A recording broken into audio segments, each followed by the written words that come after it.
ka-PNG, ito po si Boss G, OFW mula sa Papua New Guinea. Magandang araw. For today's video, ayan, naglalaga tayo ng dalawang itlog. Ipapartner natin ito dun sa in-order natin na mami at saka lugaw. Ayan. Nandito pa rin tayo sa Pilipinas, bakasyon natin. Medyo mahaba yung bakasyon natin, kasi 45 days eh. Ayan. Bumili nga pala kami kahapon ng pandesal, at dito lang din yan malapit sa tinitirahan namin. Ayan, dumating na nga, dineliver na sa atin ng Food Panda itong in-order natin na mami, mukhang masarap ito. Madalas na may advantage ang paggamit ng Food Panda para i-deliver na lang sa inyo yung pagkain. Gagaya nito, galing ito kay Aling Banang. Instead na pumunta pa kami dun sa pwesto niya na medyo malayo. So, i-deliver na lang ng Food Panda at yun, may certain fee lang naman, Usually, I think ganito na ang ginagawa ng karamihan. Nagpapadeliver na lang ng pagkain gamit ang Food Panda app.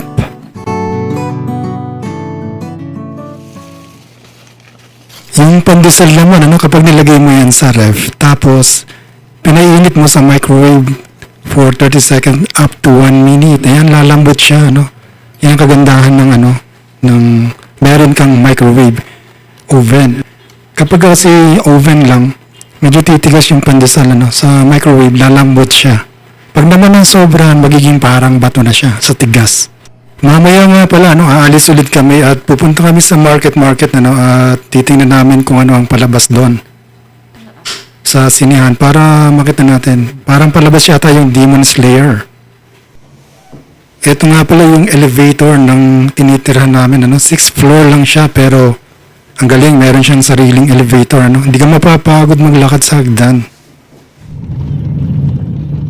Dahil hindi predictable ang panahon ngayon, medyo mainit, tapos maya-maya uulan, tapos iinit na naman, nag-grab na lang tayo, Anyway, market is andyan lang naman, halos ilang kilometro lang mula dun sa tinitirhan natin, So, yun ang kagandahan dito sa Manila pag dito ka nagbakasyon. Accessible ka sa lahat, kagaya ng Grab, taxi, ganun.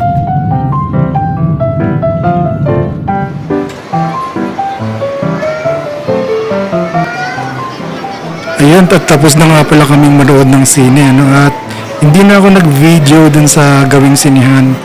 Alam ko bawal mag-take ng video dun sa loob eh. So, pati sa labas nakalimutan ko na rin mag-take ng video. Ayan, at magdadala nga tayo ng pasalubong pauwi para sa ating mga loved ones. Ayan. Ito yung tinatawag nila na Mochi Manju.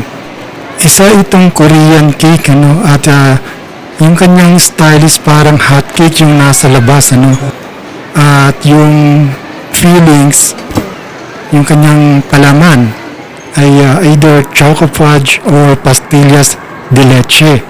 At talaga namang mag-i-enjoy ka kasi masarap.